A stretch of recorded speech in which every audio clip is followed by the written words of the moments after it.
오늘 제목은 공급해 주시는 하나님입니다.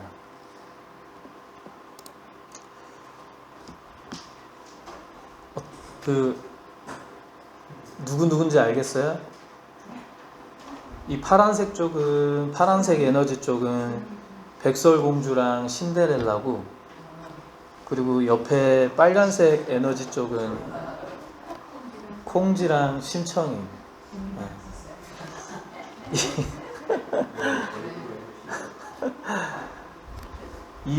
우리 이제 남자분이 오시니까 아주 막 에너지 넘쳐요, 지금. 막 하고 싶죠, 지금. 막 따다다닥 해보고 싶죠. 예. 이 대비가 어떻게 이루어졌는지, 이 서양과 한국의 이 동화 차이를 좀 말씀을 드리려고 합니다. 이 백설공주와 신데렐라는 얼굴이 아주 예뻐요. 아주 예뻐요. 근데 어떻죠? 백설공주? 시련이 다가옵니다. 시련이 다가와서 왕궁에서 쫓겨나고 어디에서 살게 되죠? 7 난쟁이들과 살아요. 그런데 결혼은 누구랑 하죠? 백마탄 왕자랑 결혼을 해요. 7 난쟁이들을 다 버리고 먹여주고 재워주고 다 했는데, 근데 신데렐라 어떻죠? 신데렐라 계모가 막 괴롭혀요. 위에 언니들도 막 괴롭혀요. 열심히 일을 하다가 나중에 그 요정이 나타나가지고 또 어디로 가죠? 그 호박마차를 타고 클럽에 갑니다. 춤추러 갑니다. 춤추러 가서 이제 시간을 지키려고 딱 나왔다가 되게 뭔가 다들 왕자를 찾아서 떠나요. 이 두 공주들은. 근데 콩지 보십시오. 똑같이 계모가 막 괴롭힙니다. 근데 밥 갈고 할 일 다 하고 콩지가 너무 착해가지고 동물들이 막 도와줘요. 참새가 와서 도와주고 두꺼비가 항아리를 막아주고, 그렇게 자기 스스로 삶을 개척해 나아갑니다. 선한 마음으로 개척해 나아갈 때에 그렇게 도와주는 사람이 있어요. 심청이 어떻죠? 왕자 찾아 떠나나요? 아니죠. 신봉사의 눈을, 아버지의 눈을 띄우기 위해서 임당수에 그냥 자기 몸을 던져버립니다. 한국의 이 동화는 이렇게 삶을 개척해 나갑니다. 그리고 자기가 안 되는 일이 있으면 거기에서 안주하고, 어떤 부자나 우리 이렇게 힘 있는 사람에게 기대는 것이 아니라 자기가 열심히 개척해서 땅을 파든 물을 파든 개척해 나아갑니다. 성경의 방식은 어떻게 할까요? 오늘 말씀 가운데 성경의 방식을 한번 보도록 하겠습니다. 감옥에 갇힌 바울이 이 빌립보서를 썼어요. 사람은 누구나 다 결핍을 경험하게 됩니다. 어떤 결핍을 경험하게 되죠? 물질적, 건강, 또 마음, 채워지지 않는 빈자리, 배우자, 기타 등등의 그런 결핍을 경험합니다. 기록 당시에 이 바울이 감옥에 갇힌 상태였습니다. 이 그림을 자세히 보시면 고드름이 살짝 얼어져 있어요. 난방이 됐겠냐고요? 난방이 되지 않았죠. 차디찬 감옥에서 먹을 것도 부족하고 입을 것도 부족한 상태에서 바울은 오늘 이 말씀을 전합니다. 근데 이 말씀 가운데에 내가 힘들어 죽겠어, 나한테 좀 먹을 것과 입을 것을 보내거라, 그런 말이 아니라 원망이 아닌 당당함으로, 그리고 오히려 감옥에 있으면서도 감사의 고백을 하는 바울을 우리가 접할 수가 있습니다. 이제 본문으로 들어가서 오늘의 주제는, 오늘 제목은 우리의 공급해 주시는 하나님을 말씀을 나눌 건데요. 우리 은천이가 한번 크게 읽어주세요. 뇌의 능력 주시는 자에서 내가 모든 것을 할 수 있느니라. 아멘. 이 자족의 능력을 말씀을 하고 있습니다.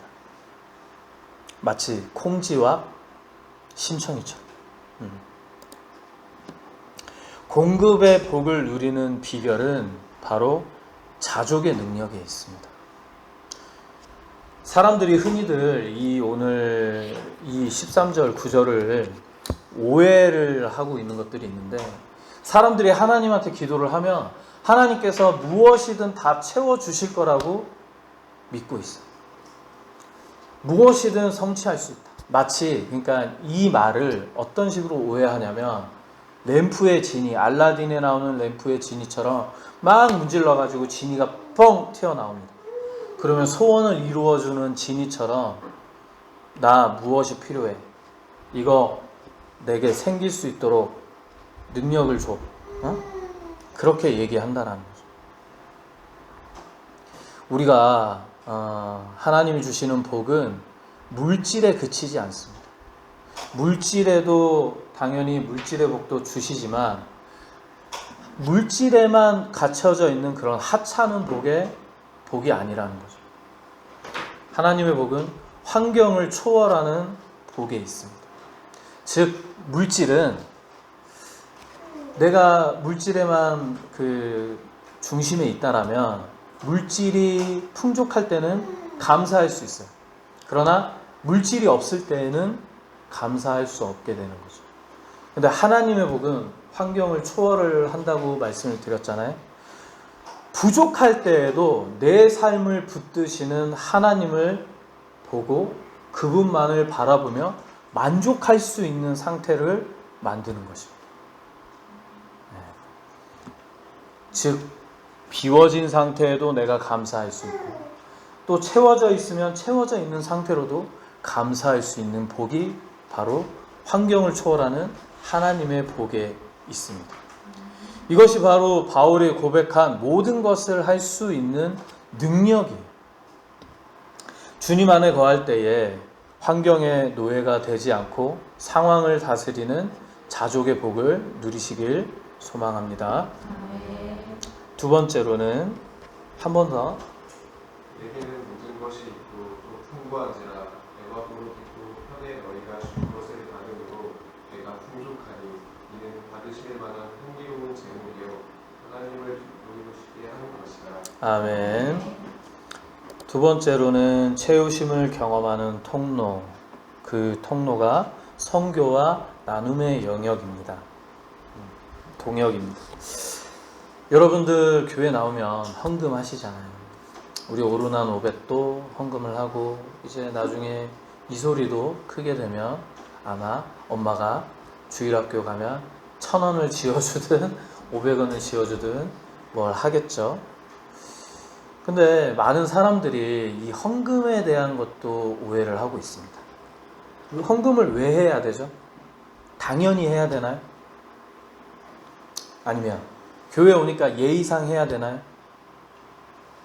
아니면 하나님께 내가 이 10,000원짜리 하나 내면 100배, 1000배의 복을 받기 위해서 10,000원짜리 한 장 내고 1,000,000원, 1억을 받기 위해서 그렇게 헌금을 하나요? 기복적인 신앙에 있는 사람들은 이렇게 오해할 수가 있습니다.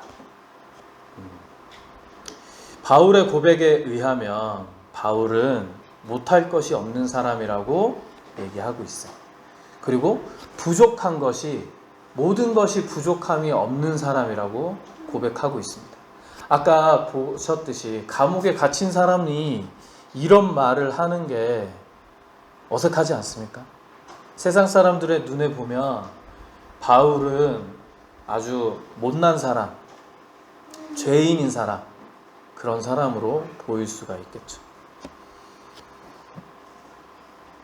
그런데 이런 상황에서 자기는 부족한 것이 없다라고 얘기를 하면서 이 빌립보 사람들을 칭찬을 합니다. 뭐라고 칭찬을 하냐면, 나를 돕는 것은 내 괴로움에 참여하는 것이다 라고 말씀을 하고 있어요. 여러분들의 헌금, 헌금뿐만이 아니죠. 여러분들의 봉사, 성김, 마음 씀씀, 기도, 그리고 예배에 참여, 그런 모든 것들은 우리 교회와 목회자와 그리고 이 목회자와 교회를 넘어서 예수 그리스도의 그 고난에 참여하는 일이 되는 것입니다. 왜 고난에 참여하는 일이 기쁠까요? 왜 복될까요? 하나님의 일을 하기 위해서는 희생에 따를 수밖에 없습니다. 예수 그리스도가 그러셨고 12 제자가 그러셨고 그리고 이 땅에 수많은 목회자들이 희생을 감수하면서 하나님의 길을 가고 있어요. 교회도 마찬가지죠. 교회는 수익을 내는 사업적 구조가 아니라 모든 사람들의 한 명 한 명의 손이 모여서 그 섬김이 모여서 이 교회가 운영되어지고 흘러가게 되어집니다. 근데 이 교회가 그냥 운영되기 위해서일까요? 영혼을 위한 운영되어지죠. 영혼을 살리기 위한 유지됨이 필요합니다. 근데 한국 교회는 이제 미국으로 개신교가 넘어가서 대형교회가 됐고 한국으로 넘어와서는 기업이 되었다라는 말이 있어요. 한국 교회가 너무 대형화되면서 많은 부패를 일으킨 것도 사실입니다. 근데 그거는 단편적인 일부의 모습일 뿐이에요. 또 보이지 않는 곳에서 우리 늘 박선숙 권사님이 기도하시는 바와 같이 보이지 않는 손길이 다 있어요. 보이지 않는 사람들이 있어요. 그런 사람들이 함께 모여서 동역하는 것이 바로 고난에 참여하는 일이 되는 것입니다. 그 일이 얼마나 복된 일인지 하나님께서도 영광을 받으시고 기뻐하신다라고 말씀하고 있어요. 그러나 모든 섬김이 있으면 좋은데 이걸 이용하는 사람들이 있어요. 그래서 과유불급이다 라고 얘기할 수도 있을 것 같습니다. 섬김이 나쁜 것이 아니라 그 섬김을 이용하는 자가 나쁜 자다. 그러나 성경에서는 이러한 섬김, 이러한 봉사, 이렇게 고난에 참여하는 이 일이 바로 복받을 그릇의 증거라는 것입니다. 우리 교회의 현실도 많이 어렵습니다. 없으면 없는 대로 살아갈 수 있습니다. 그래서 저희가 헌금을 받지 않은 적도 있죠. 전도를 하는데 헌금을 내는 것이 두려워서 그것이 부담돼서 교회 나오지 못하겠다라는 말씀을 하신 분들이 있어요. 그래서 헌금도 안 받았죠. 그런 시절도 있었고 반대로 리모델링을 진행을 할 때에 건축 헌금을 얘기하지 않았죠. 11조를 좀 내주시면 감사하겠다.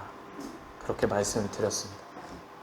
결국은 무엇이냐면 우리가 안에 있는 사람들이 밖에 있는 사람들의 영혼을 위해서 헌금을 받지 않은 일은 그 영혼들의 고난에 참여한 일이 되는 거예요. 그 괴로움에 참여한 일이 되는 거예요. 그리고 이 교회를 유지하고 더 나은 영혼을 살리기 위한 교회로 세우기 위해서 우리 안에서 고난에 참여하는 일이 된 것입니다. 결국 무엇이냐면 말씀과 같이 우리가 지켜야 할 것은 하나님의 일을 하고 있는 자에 대한 고난에 참여를 해야 된다는 것입니다. 우리 민은희 집사님 늘 저기 주방에서 우리가 식사하고 나면 묵묵히 추우나 더우나 그 일을 하고 있죠. 설거지를 해주시고 그 고난에 우리가 마음을 써주고 그 감사함을 알아야 됩니다. 우리 권사님 멀리서 그렇게 한 차로 왔다 갔다 하시면서 그 고난에 참여하고 있죠. 한 사람 한 사람이 다 소중합니다. 우리 오르난 오벳도 뭔가 멍 때리고 앉아 있는 것 같지만 우리 오벳이 없을 때, 우리 오르난이 없을 때, 우리가 교회의 허전함을 느끼고, 또 우리 남원에서 오시는 이런 청년들, 그 귀한 발걸음 참여해 주는 것만으로도 너무 귀하고, 우리 또 주기도문을 열심히 잘 외워준 동영이가 저 영혼이 우리가 잘 되기를 늘 기도하고 있어요. 그리고 저 자리가 늘 앉아있고, 그래도 듣는지 안 듣는지는 모르겠지만 그 심정에, 마음에 변화가 있기를 기도하면서 동영이의 자리도 너무나도 귀하다라는 것이죠. 여기서 귀하지 않은 사람이 아무도 없습니다. 우리 18절을 한번 봤죠. 네. 이러한 마음을, 그리고 헌신을 바울은 끝에 보시면 무엇이라고 하죠? 향기로운 제물이라고 표현하고 있습니다. 근데 이런 마음의 동참, 고난의 동참이 없이 서두에 말씀드렸듯이 그냥 내지 뭐, 아무런 마음, 아무런 감정, 아무런 감사함이 없는 그런 헌금은 향기로운 제물이 될 수가 없겠죠. 그리고 이 향기로운 제물은 누구를 기쁘시게 한다? 하나님을 기쁘시게 한다. 왜? 왜는 뒷부분에 나오겠습니다. 우리 19절 한 번 더 읽어주시죠. 나의 하나님이 그리스도 예수 안에서 영광 가운데 그 풍성한 은혜로 너희 모든 쓸 것을 채우시리라. 아멘. 풍성한 공급을 약속을 하고 계십니다. 하나님께서. 근데 그 풍성한 공급이 어떻게? 하나님의 영광과 하나님의 그 크기만큼. 하나님의 크기를 우리가 잴 수 있을까요? 잴 수가 없죠. 우주의 크기를 인간이 잴 수가 있을까요? 뭐 관측 가능한 그 크기는 있는데, 가능한 사이즈가 그 정도고 더 우주는 넓다라고 보고 있습니다. 그리고 우주는 차원이 1차원, 2차원, 우리가 3차원의 세계에 살고 있죠. 12차원까지 있다고 얘기를 해요. 그것도 그냥 과학자들이 계산에 의해서 우리가 생각해 볼 수 있는 차원. 그리고 우리가 4차원을 넘어서 다른 차원은 볼 수가 없다라고 합니다. 우리가 어쩌면 하나님을 실질적으로 눈으로 볼 수 없는 이유도 그러한 이유이지 않을까. 하나님은 어마무시한 분이라는 거죠. 하나님은 단순히 우리가 신앙을 가지면서 내 욕심을 채우기 위한 분이 아니라는 말입니다. 그런데 인간은 자신의 욕심을 채우고 싶어 하죠. 태초부터. 선악과가 세워진 그 시점부터 인간은 신이 되고 싶어 했어요. 욕심을 채우고 싶어. 바로 그 욕망의 인간이 바로 우리라는 것입니다. 그러나 하나님은 우리가 원하는 것을 채워주시는 분이 아니라 우리의 필요를 채워주시는 분입니다. 그리고 내 자격이 있어서 채워주시는 분이 아니고 세상의 계산에 의해서 채워주시는 분이 아니라 하나님의 영광 가운데 그 풍성한 대로 채워주시는 분이십니다. 이 말씀은 온 우주 만물의 주인 되시는 하나님의 스케일대로, 크기대로 내 삶을 책임져 주신다라는 약속입니다. 하나님은 우주 만물의 주인이시고 우주의 크기만큼 크신 분입니다. 이 세상에 어느 누구도 돈이 많다 한들 힘이 세다고 한들 내 영혼을 책임져 줄 수가 없습니다. 그러나 오직 한 분, 하나님만이 내 영혼을 책임져 주십니다. 내가 심은 것보다 비교할 수 없을 만큼 더 크고 풍성한 것을 주시는 하나님의 은혜를 누리시길 소망합니다. 여러분, 신앙은 무엇입니까? 신앙은 정신과 마음과 영성으로 이루어져 있는 것입니다.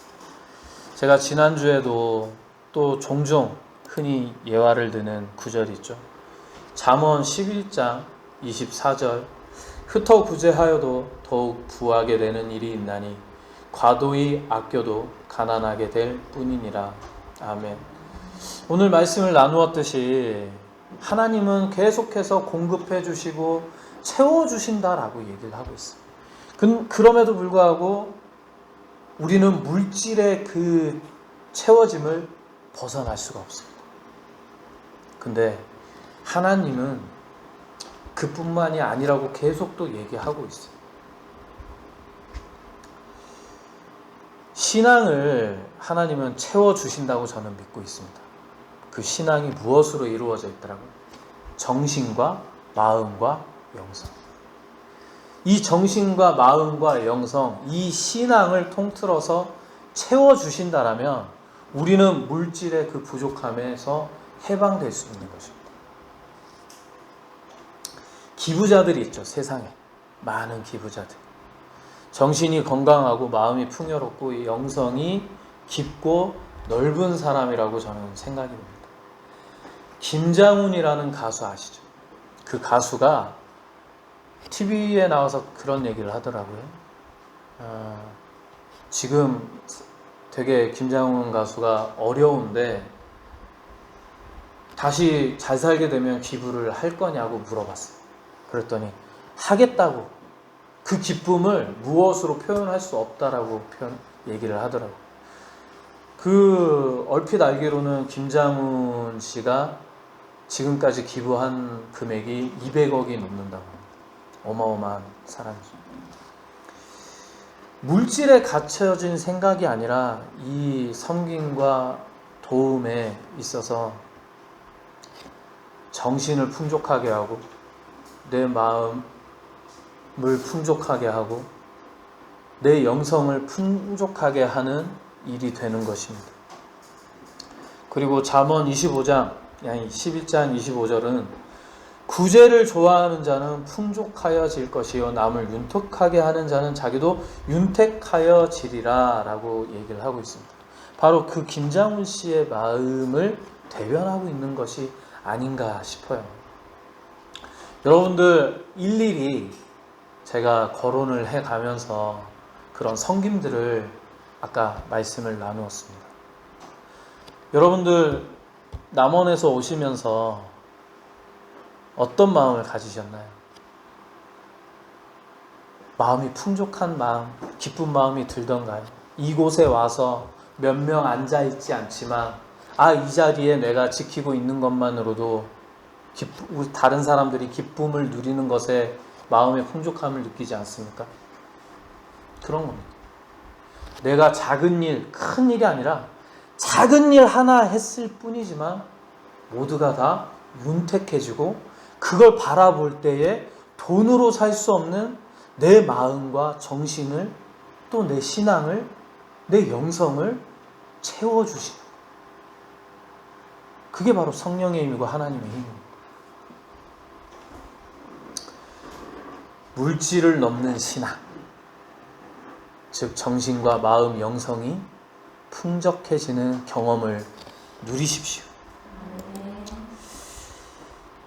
이 철학자 에픽테토스라는 사람이 있는데 이런 말을 남겼어요. 우리에게 일어나는 상황이 우리를 괴롭히는 것이 아니라 그 상황을 바라보는 우리의 판단, 즉 생각이 우리를 괴롭히는 것이다. 나를 괴롭히는 일에 자꾸 함몰이 되면 어떻게 되죠? 마음이 힘들어. 밤에 잠을 못 자. 괴로워서 잠을 못 자겠어. 막 복수하고 싶고, 즉 나를 괴롭히는 것은 타인이 아니라 즉 나라는 것입니다. 이 에픽테토스라는 철학자는 원래는 종이었어, 노예였어. 근데 이 옛날에는 주인이 노예를 함부로 할 수 있는 시대였죠. 이 주인이 난폭하기로 유명한 사람이었는데 이 에픽테토스의 다리를 부러뜨리려고 했어요. 매질을 했어요. 근데 에픽테토스는 그때 뭐라고 얘기했냐면, 주인님, 더 진행하셨다가는 제 다리가 부러질 겁니다. 아주 담담하게. 근데 주인은 더욱더 매질을 가하고 결국 다리가 부러졌어요. 그러면 누구나 다 화를 내고 분노를 표출할 만한데, 보세요 주인님, 제가 다리가 부러진다라고 얘기했잖아요. 그걸로 끝. 즉 육체의 고통을 정신으로 이겨낸 거예요. 되게 단편적인 극단적인 예라고 할 수 있지만, 여러분들 가운데에 굉장히 마음이 아프고 또 힘들고 어려움이 없을 수가 없죠. 세상을 살아가면서. 그러나 우리 하나님이 주신 이 말씀을 통해서, 하나님이 공급해 주시는 그 마음을 통해서 우리는 이겨낼 수 있다는 것입니다.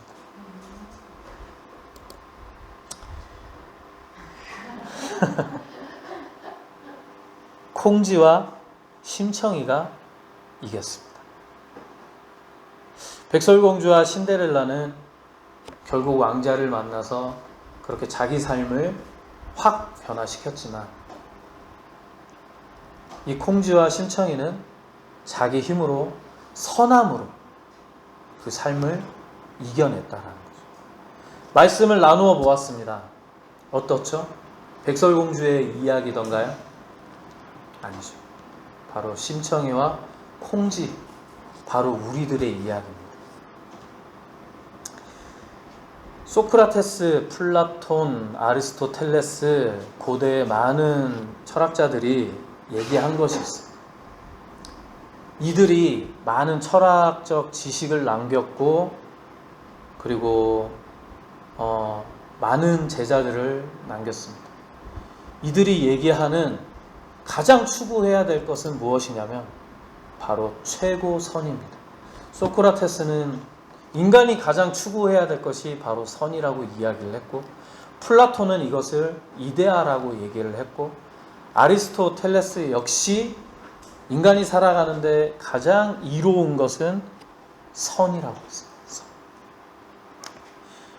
이 선을 추구할 때에 인간은 짐승과 인간으로서의 구별을 할 수 있다라고 얘기하고 있는 거예요.